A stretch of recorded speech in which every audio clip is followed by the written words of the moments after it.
Well, political change is in the air with the big reshuffle this weekend, but that's not been the only story. The RBI report and what it said about the whole phenomenon of demonetization is also a huge issue, and who better to talk about it with than with student leaders. Here's what we'll be debating first. Some people who have an inadequate understanding of how to tackle the problem of black money were confusing the demonetization exercise merely with how much money comes back into the system and how much does not come back. That was never the real object of demonetization. The object of demonetization was that India is predominantly a high cash economy, and therefore that scenario requires to be significantly altered. So before we speak to our audience, which is here, and also student leaders, we will also be speaking about the reshuffle and what everyone wants. Remember, it's an audience show, so let's get young people and young student leaders to also discuss what they want from the reshuffle. But before that, the serious business of demonetization, which got another light with the RBI report being out. The RBI report said that the figures were very, very interesting. If the 15.44 lakh crores value of demonetized notes were there, then 15.28 lakh crores of notes were deposited back. They came back into the system, which meant that only 1% of the cash had not returned to the system. So what does it mean about the aspect? Where was the black money which was being talked about? To talk about all of that and other implications of this RBI report, let me introduce our student leaders today. We have with us in studio from the NSUI, which is the Congress Student Union, we have Harshad Sharma. From the left, we have Utkarsh Bhardwaj, and from the ABVP, joining us from Mumbai, we have Lakshmi Narayan. Lakshmi Narayan, if I can first start with you, there has been huge criticism of the government on these figures. One of the things that they pointed out, the critics pointed out, was the fact that when Prime Minister Modi had his famous speech on the 8th of November, this is what he talked about. He talked about the battle against corruption, the battle against black money, and against fake notes and terrorism. But we see almost just 99% of all of that value of money coming back to the system. What would you say to those critics? Well, am I audible? Yes, you are. Yeah. Yeah, well, demonetization has some direct and indirect positive effects on our society. Like, direct, it was meant for ending the corruption as well as cutting off the funding to terrorist organizations. And the indirect positive impact was, see, our society is now embracing digital platforms, like digital payment platforms now. So, and then what would I like to say to critic is the money which was deposited into the banks. Now, if some of that money is unaccounted, the government will get its revenue in terms of, say, penalty or something like, okay, fines. You're saying that the government has had benefits because of the revenue that it's been generated. It's found new income. Lots of people come into the tax net. Okay, so let me get the critics who have been talking about this to... Yeah. Sorry to interrupt you, Go but ahead. It's not the benefit to government. See, when the government has enough money with it, it can put that money into some constructive steps, like, they can they can put more money into entrepreneurship, like startups. They can take up more policies which positively impact the poor, like housing for all. This is one of the election manifesto of the present government of India. Okay. So it's not, we shouldn't think like, you know, it's the government or some party has gained benefit from it. It's the something we expected that the society, as the citizens of India, we will get the benefit. So I think we are getting to see those positive effects. Okay, Lakshmi Narayan, that's what the ABVP is. That's how you're defending this move, the RBI figures that came out. So I just wanted to get Harshit Sharma in. You've heard what he's saying, that it is going to, in the end, it impacts everyone, it helps everyone because you have more money in the system.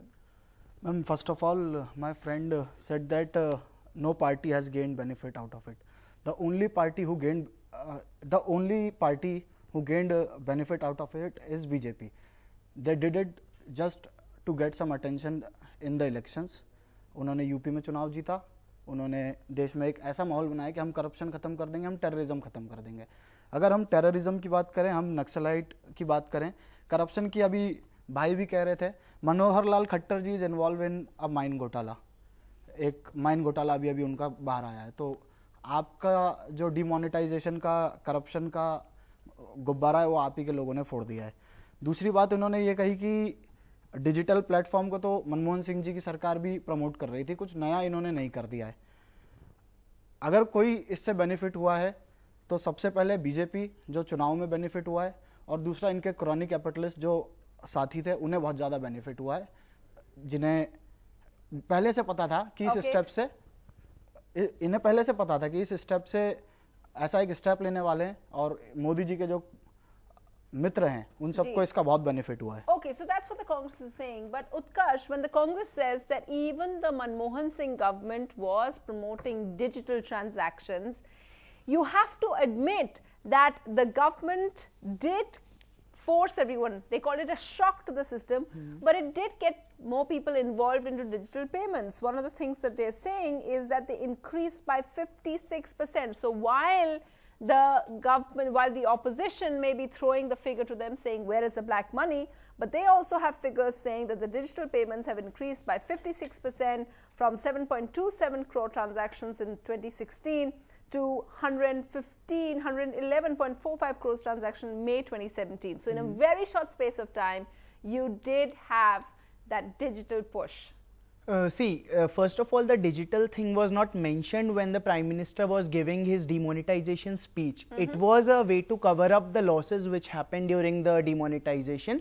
11 lakh crores of non-NPAs were there, which the government should have claimed, but to prevent a bailout, to prevent a bailout package, the government, this was, for us, this was a case of very excellent money laundering, because as they are saying that how are you saying money laundering? I know that's what Sitaram Yechuri also said that, but how are you saying money laundering? Because when the government has, let's see, after when this payments are these, all the money which went out, almost 100% of the amount came back. Right. Okay, almost just 1%, as you are also saying, that came back. But see, the when we like make out the estimates about the costs of demonetization, they say that 16,000 crores came back.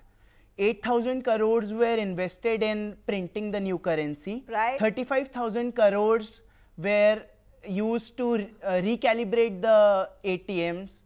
Around 1,35,000 or 1,50,000 crores was the loss towards the rural to the economy. Rural economy. Okay, no. Not rural economy, so, but informal economy. Once again, So do we, one question I would like to ask. Yes. One question I would like to ask to all of us is, do you think only demonetization is the only solution to solve the corruption?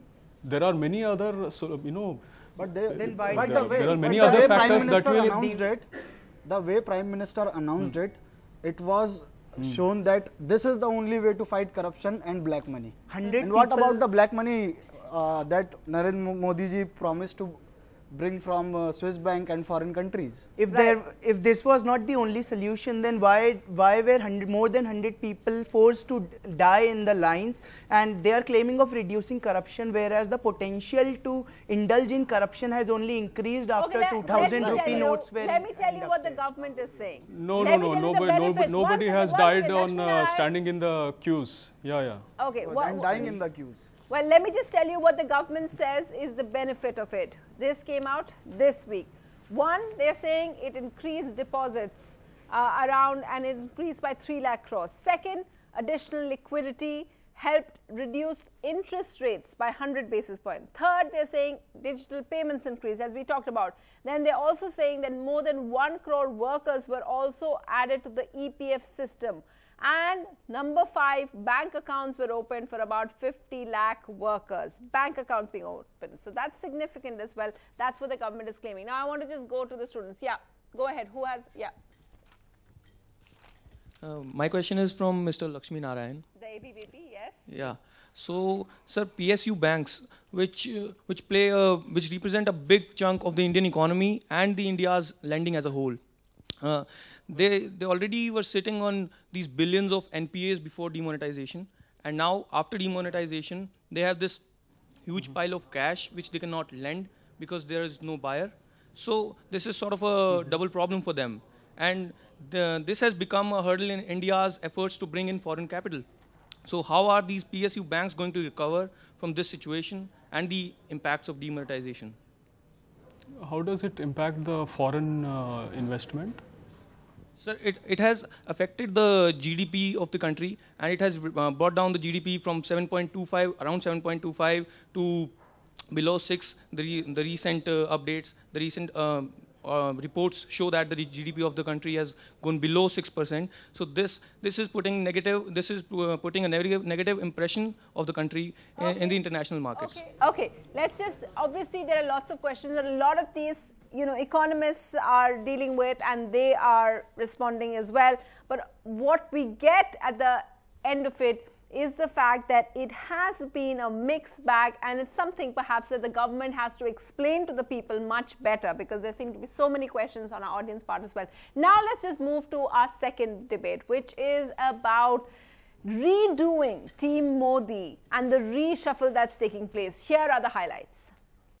There is so much work to be done, and it's a decision of the party, and once the party decides that you do A, you do B, you be a part of the government, do exactly like that. सवाल ये है कि आपने इस्तीफा दिया है जब देश का आवाज ही नहीं आ रही है। जवाब ये है कि इस संबंध में मुझे कुछ नहीं क्या। So reshuffle, as young student leaders, when you think of reshuffle, what is it, or this particular one, what is it that comes to mind? It seems to be a real work of efficiency. People who haven't performed, they're being, cut out, and those who have are being taken in. Isn't that the way a successful party or a government should work? More than that, one more thing is being noticed here. Sanjeev Balyan was from UP. He went out because the elections have happened in UP, and they are creating more space to bring in the people where elections are due. So this is also this is a malpractice which is going on since forever in the Indian mainstream politics, and this happens every time when elections are due. There's a cabinet reshuffle to please the people of a particular state, so that they can feel that more people from their state are going to the cabinet. Do you think that works? I want to ask the audience, do you think that works? No. Okay, somebody who thinks it works and somebody who doesn't think it works. Please take the mic. Yeah, go ahead.